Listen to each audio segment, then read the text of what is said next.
주님의 말씀입니다. 경청하십시오. 한 가난한 과부는 와서 2렙돈 곧 한 고드란트를 넣는지라. 예수께서 제자들을 불러다가 이르시되 내가 진실로 너희에게 이르노니 이 가난한 과부는 헌금함에 넣는 모든 사람보다 많이 넣었도다. 그들은 다 그 풍족한 중에서 넣었거니와 이 과부는 그 가난한 중에서 자기의 모든 소유 곧 생활비 전부를 넣었느니라 하시니라. 아멘.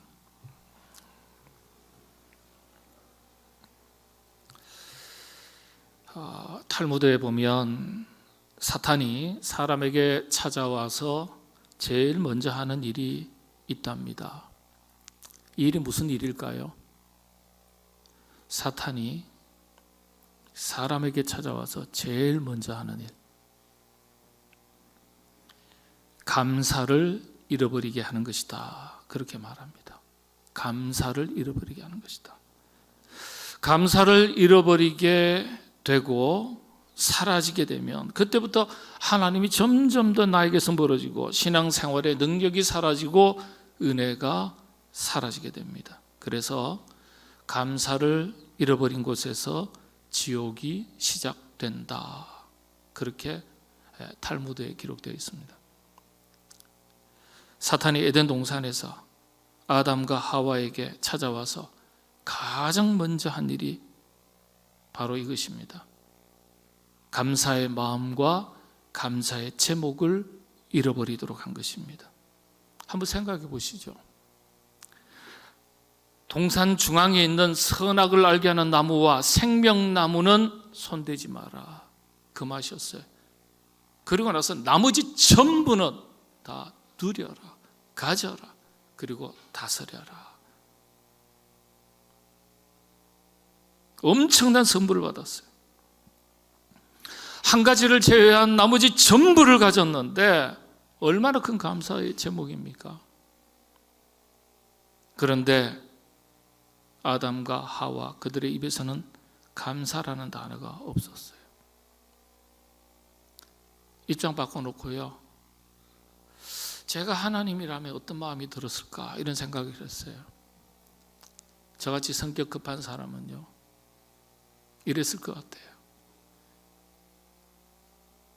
아담과 하와를 불러놓고 생명나무하고 선악을 알게 하는 나무 요거는 손대지 말고 나머지는 다 가져, 다 누려, 그리고 알아서 잘 관리해, 다스려. 매니지먼트, 영어로는 매니지먼트 하라 그랬어요.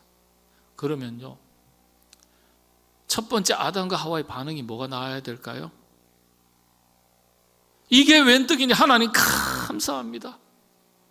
그래야 되는 거 아니에요? 사람 사이도 생각해 보세요. 조그마한 선물 줬는데 아이고 감사합니다. 그래야 되잖아요. 상식이잖아요. 그런데 감사가 없었어요. 그러고 나서 곰곰이 생각했어요. 아담과 하와에게 말씀드렸는데 성격 급한 저 같은 사람 좀 기다렸다가 아담과 하와, 자네들 잠깐 일로 와봐. 이건 너무 심한 거 아니야? 이 2가지 빼고 다 줬는데 어떻게 고맙다는 말 한마디 없냐? 고맙다는 말 한마디 없냐? 맞습니까? 안 맞습니까? 모르시겠어요? 사람 사이도 그럴 수 없는 거예요. 사탄이 이걸 알고 노린 겁니다. 쉽게 파고 들어갈 수 있었던 약점 찾은 거예요. 감사의 제목을 잊어버리니까 감사의 제목을 또 잊어버리게 하고 욕심을 심어넣은 거예요. 감사라는 단어가 에덴 동산에서부터 기록이 되어야 하는데 여러분 레위기에 가서야 감사라는 단어가 처음으로 성경에 기록됩니다. 얼마나 크고도 놀라운 많은 감사의 제목이 있었습니까? 그럼에도 감사. 성경 메시지가 대단한 거예요. 레위기가 어떤 책입니까? 예배법이에요. 속 터지니까요. 하나님께서 이스라엘 백성들에게 예배 제사법을 가르치시면서 그 제사 속에서 감사를 가르친 거예요. 그래서 레위기 제사법, 예배법에 처음으로 감사라는 단어가 기록됐어요. 이게 성경의 메시지입니다.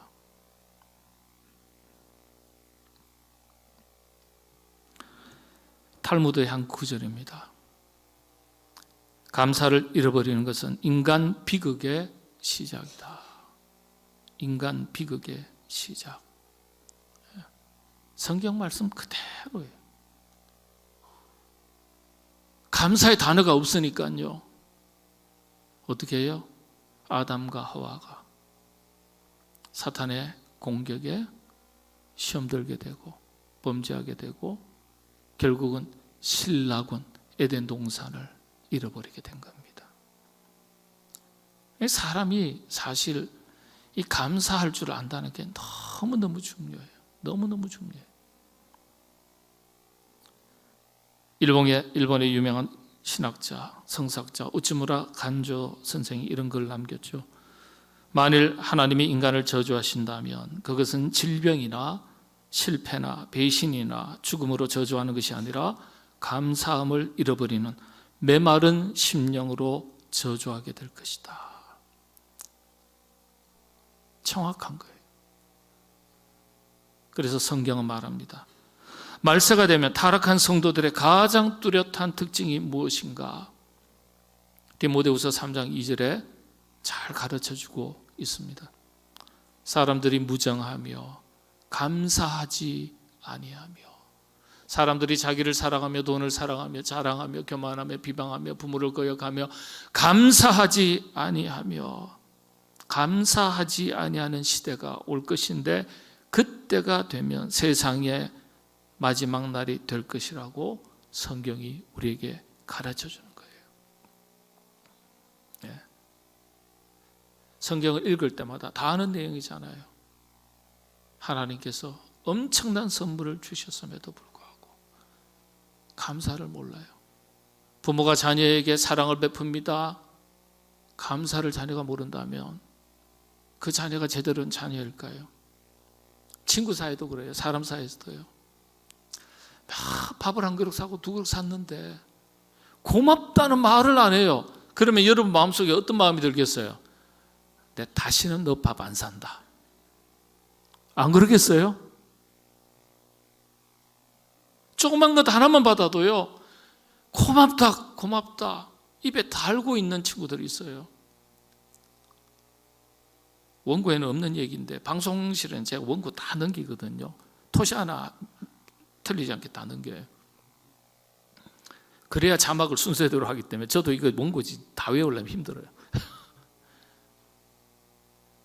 근데 우리 그저께 이용갑 선교사님을 만났어요. 근데 이제 지난주에도 우리 이용갑 선교사님 빙부에 장례가 있어서 저희가 방문을 했습니다. 제가 고맙다고 우리 교우들이 찾아주셔서 감사하다고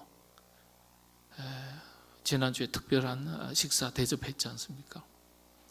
근데 또 연락이 왔어요. 친구들이 찾아와서 줘서 고맙다. 내가 식사 꼭 대접 한번 하고 싶다. 그 친구들을 좀 불러라. 그래서 친구들을 좀 불렀어요. 저희 교회에서 모였어요. 본인이 밥 사겠다고. 아니 그러지 말고 친구 자주 못 보니까 그때 우리 그냥 얼굴 보고 밥 먹자. 왔어요. 식사를 했습니다. 식사를 했는데 식사가 다 끝나지도 않은데 벌떡 일어나더니 총이 쫙 가는 거예요. 제가 그거 알고 야야야야 계산하지 마. 괜찮아 우리가 사야지. 뭔 소리냐 고생했는데. 그랬더니요 아니라고. 오늘은 내가 밥 사야 된다고. 가가지고 계산을 다 하더라고요. 끝까지 말렸는데 고맙다. 친구들 다 고맙다. 우리 목회자들 세계에서 이런 농담이 있어요. 선교사님이 사주는 밥 먹고 이러면요, 선교지 갔다 오다가 돌아오면 빙계가 떨어진대요. 아니면 배 타고 왔다 갔다 하다 배가 깔아왔는데요. 왜 그런 말 할까요? 선교가 어려운데, 부족한 게 많은데 우리가 돕지는 못할 망정 선교사님이 밥 사게 해서 되겠냐 말이에요. 그러니까 선교사님 밥 산다 그러면 절대 못 사게 해요. 괜찮다 우리가 산다. 그런데 밥을 사더라고요. 얼마나 고마운 일이에요.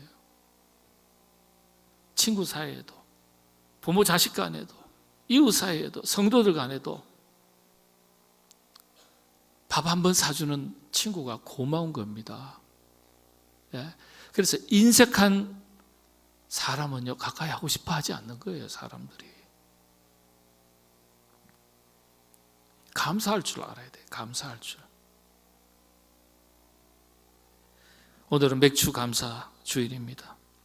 우리가 살아가는 모든 날들이 감사해야 되는 날들이지만 특별히 집중해서 하나님의 은혜를 기억하고 감사하는 날이에요. 저는 맥주 감사의 주일이 농사 짓는 문화가 아닌 산업화된 오늘 우리 시대에 이게 참 적절한 교회 절기냐라고 얘기하실지도 모르겠지만 정말 좋은 절기라고 생각해요. 왜냐하면 열심히 달려오다가 한 번쯤은 멈춰서서 자신이 걸어온 길을 되돌아보고 살피고 또 감사할 일, 또 보완해야 될 일, 놓친 것은 없는지 돌아보면서 하나님 앞에 감사하고 남은 세월의 절반을 달려갈 때 새로운 믿음의 결단을, 각오를 다지고 시작하는 것, 정말 좋은 절기라고 저는 생각합니다. 그런 마음으로 맥주 감사 주일을 지켜야 되겠다, 그렇게 생각합니다. 바로 그날이 이 날이에요. 이스라엘에는 7대 절기가 있습니다. 그 중에 가장 중요한 3대 절기가 있는데 3대 절기 아시나요? 올 가을에는요, 성경 퀴즈 대회 하거든요, 전교인. 예. 한 해는 우리 교구부열 찬양대회를 하고 또 한 해는 성경 퀴즈 대회 하고 이렇게 징검다리식으로 저희들이 진행하려고 합니다. 여러분, 저 성경 퀴즈 대회 그냥 단순한 지식을 습득하는 자리가 아니에요. 영적인 교훈들이, 의미들이 녹아나 있는 것이기 때문에 이걸 우리가 먼저 지식적으로 암기하고 습득하는 게 굉장히 중요합니다. 자, 한번 3대 절기 뭘까요? 마이크 들고 왔다 갔다 하면서 물어보고 막 이래야 되는데 2층은 거리가 머니까 안심하시고 내려오시더라도 아래층만 내려오실 거다. 부목사님 시켜가지고 마이크 들고 왔다 갔다 하라 그러면 되죠. 여러분, 6월절, 7.7절, 그 다음에 초막절입니다. 6월절은 우리 광복일, 그죠? 광복절. 6월절, 이스라엘 백성들이 애굽으로부터 해방된 것을 기념하는 절기고요. 7.7절은 추수 감사절기입니다. 네, 무려 50일 동안 감사절기를 지키도록 했어요. 오순절이라고도 하고요. 그리고 초막절은 광야 시절의 그 고난을 기념하는 절기입니다. 우리식으로 말하면 고난주간이죠. 고난을 잊지 않고 역사의 어리석음을 되풀이하지 않기 위해서 광야 시절의 고난을 기념하는 절기입니다. 네.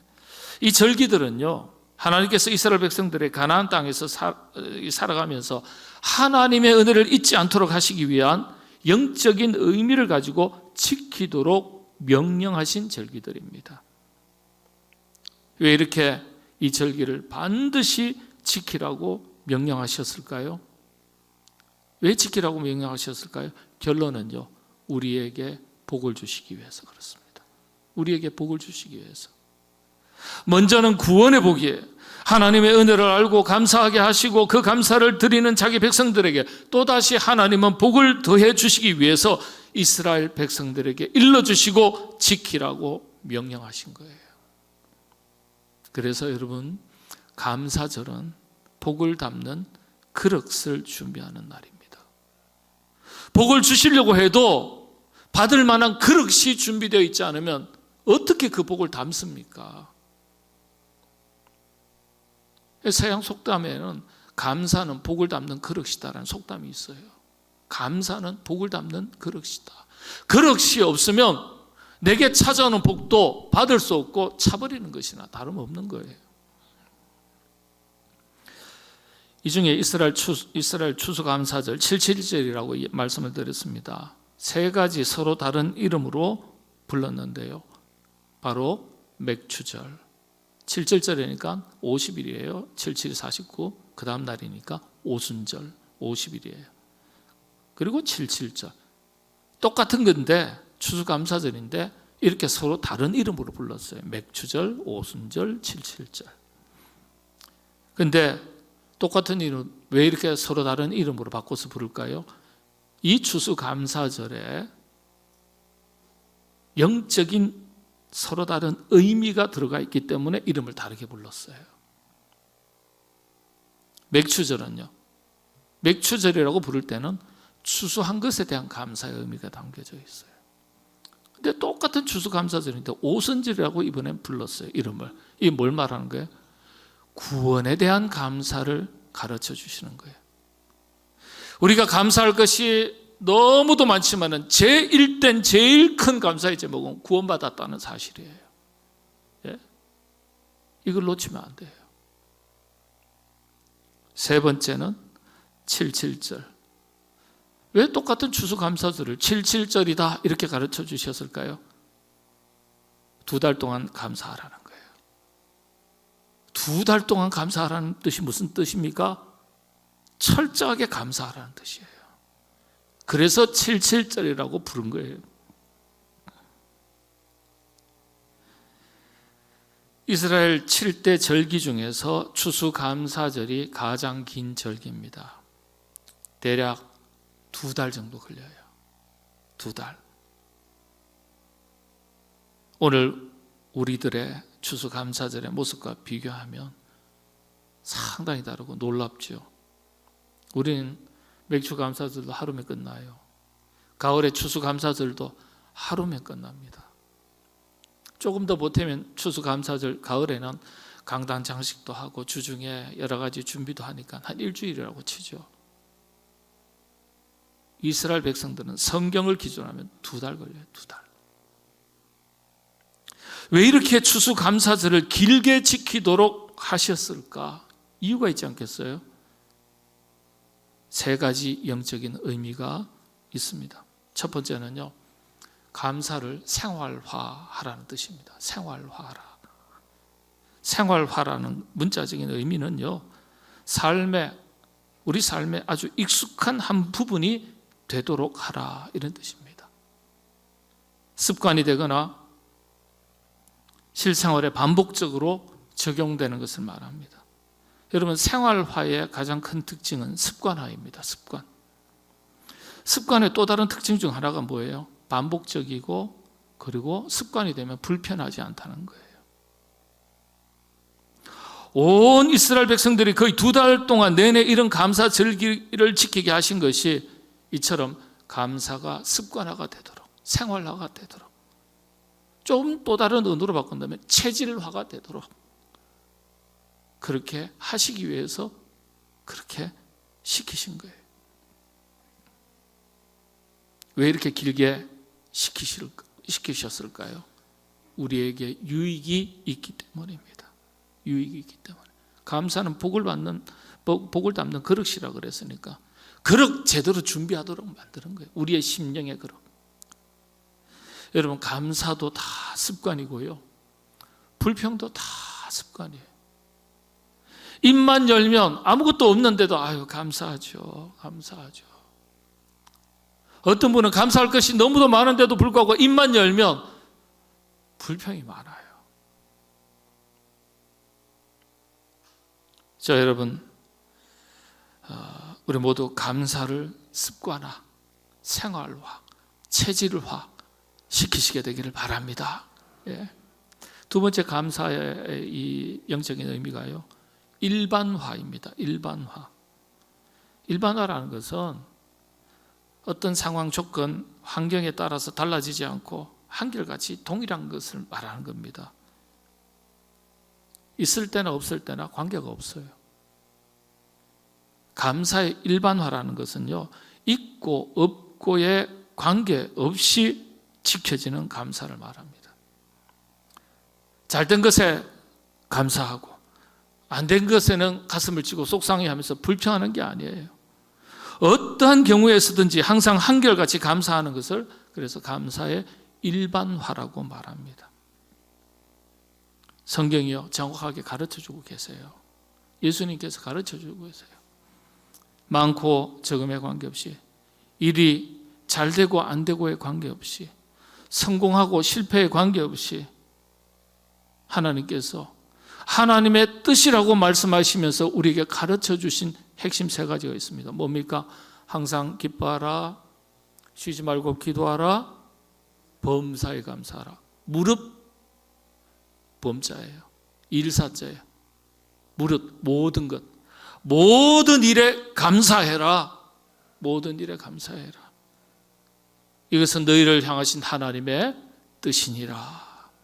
딱 데살로니가 전서에 5장 16절, 17절, 18절 말씀에 딱 기록되어 있어요. 예?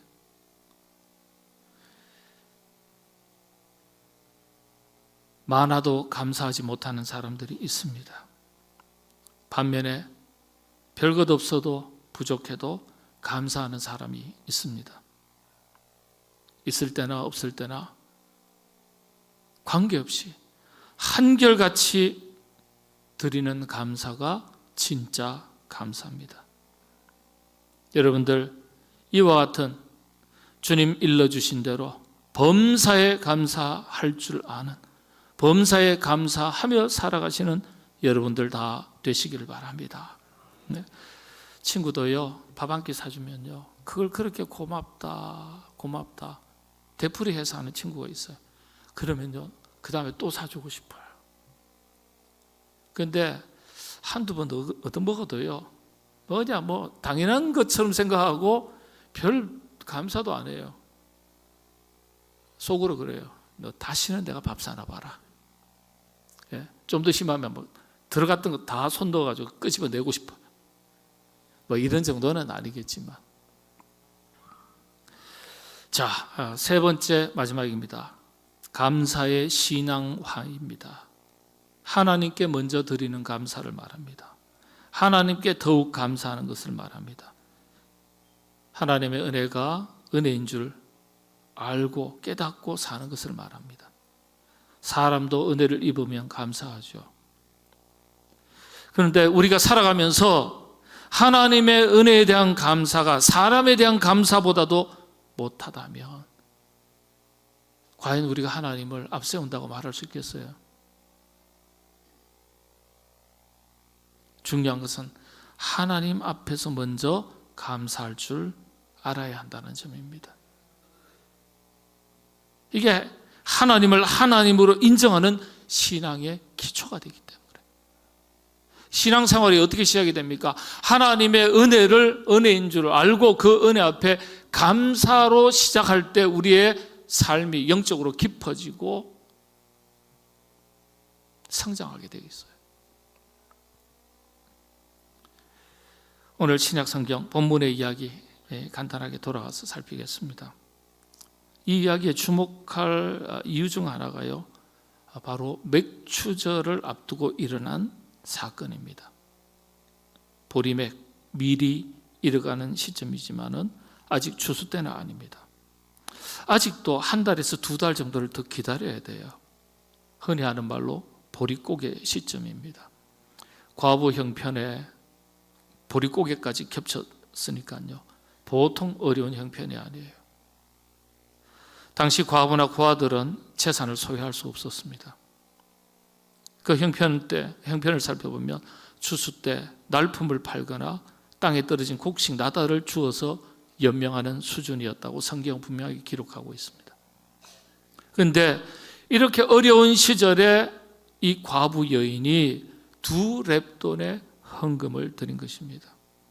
이 2렙돈은요, 화폐 단위 중에서 제일 작은 화폐 단위입니다. 우리식으로 말하면 요즘에 1원짜리 없잖아요. 10원짜리가 제일 작은 화폐 단위죠. 우리 식으로 말하면 10원짜리예요. 10원짜리 2개 드렸어요. 세상 사람들 볼 때는 아무것도 드린 것이 없는 것이나 진배 없죠.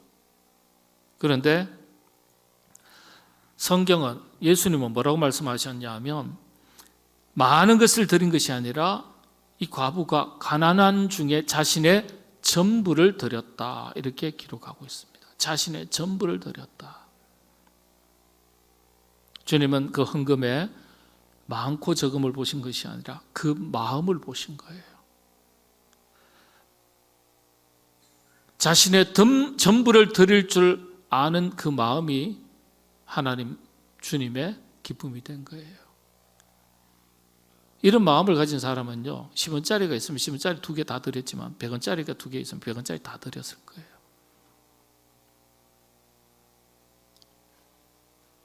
이 여인에게서 진정한 감사의 정신과 자세를 찾아볼 수 있습니다.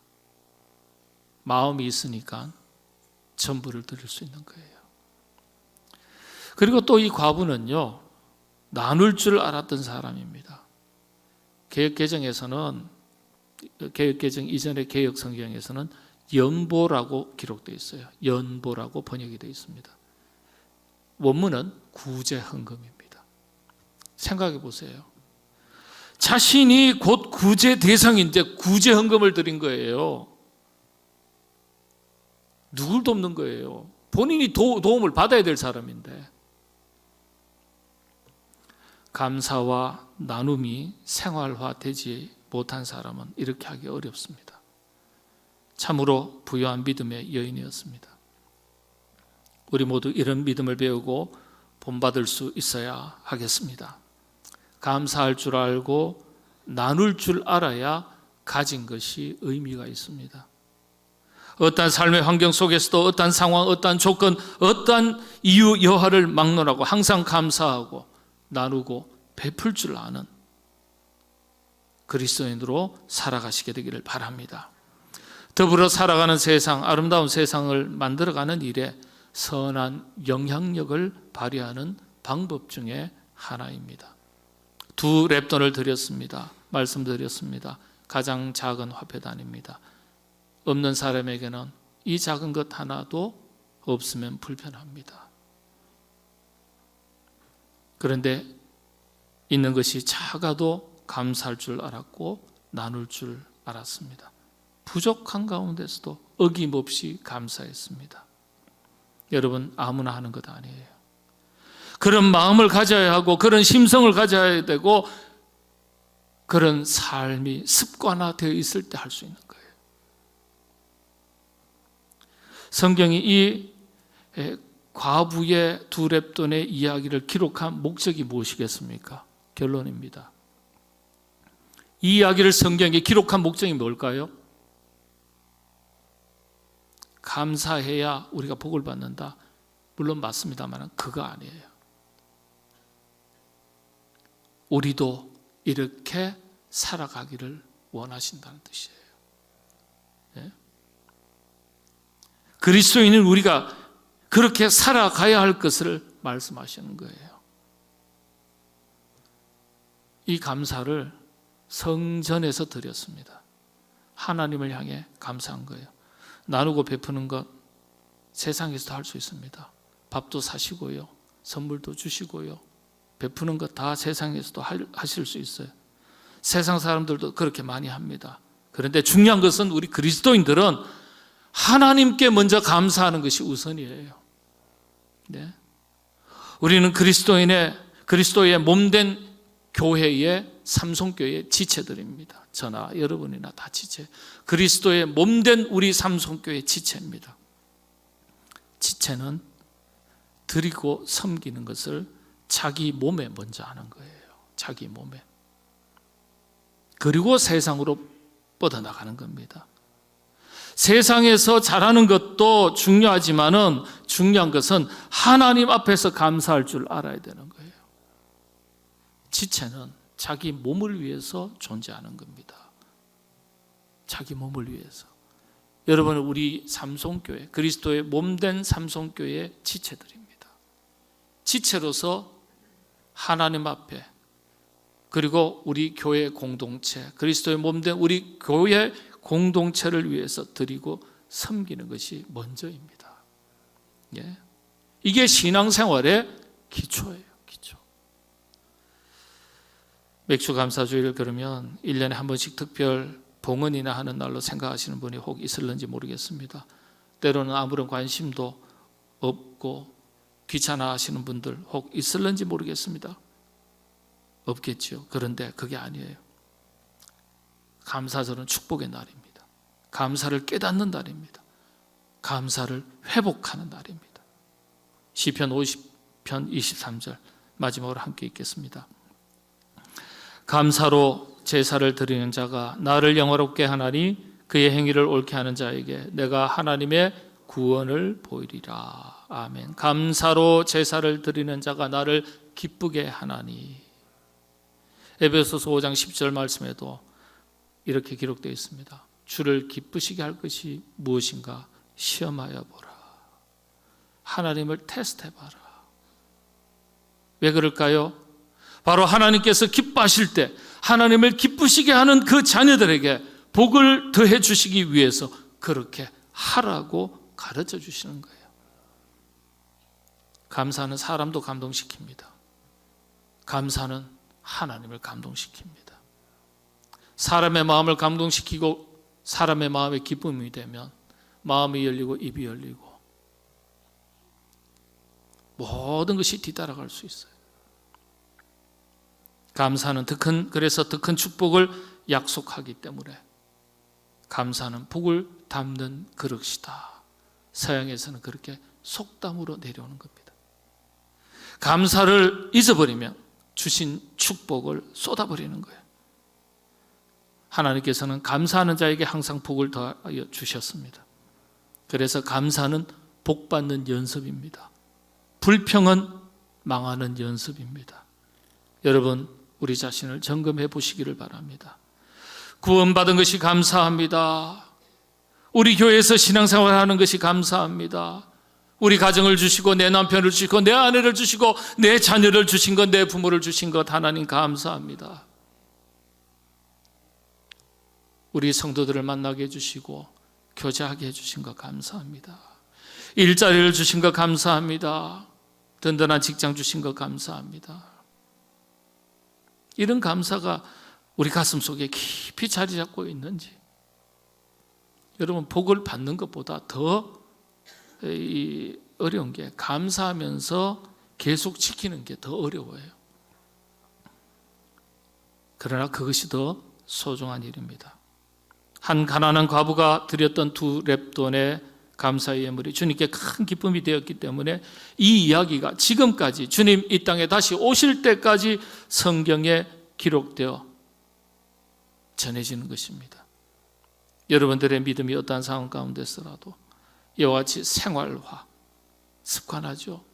그리고 범사에 일반합니다. 그리고 하나님이 먼저예요. 하나님 앞에 이렇게 항상 감사하시면서 살아가시기를 바랍니다. 그 믿음을 보시고 하나님께서 더 좋은 것으로 감사의 제목을 여러분들에게 더해 주시기를 바랍니다. 기도하겠습니다. 하나님 감사합니다. 2렙돈을 드렸던 믿음의 여인의 이야기를 통해서 우리 자신이 이 땅을 살아가면서 어찌 살아야 하는지 믿음을 다시 한번 옥깃을 여미듯 추스리고 살피고 새롭게 다짐할 수 있도록 인도해 주신 것 감사합니다. 하나님 앞에 범사에 감사하며 살아나가는 저희가 되게 하여 주옵소서. 어떠한 형편과 삶의 내용이 뒤따라온다 할지라도 하나님 앞에서 감사하며 살겠노라는 우리의 믿음의 결단이 흔들리지 않도록 도와주옵시고, 받은 바 귀한 은혜들을 값없이 쏟아버리고 없는 것 때문에, 안 되는 것 때문에, 길이 막힌 것 때문에, 연약한 것 때문에 감사의 제목들을 놓쳐버리고 불평하면서 안타까워하면서 가슴을 치면서 어리석게 사는 모습이 우리 안에 없게 하여 주시옵소서. 예수님의 이름으로 기도하옵나이다. 아멘.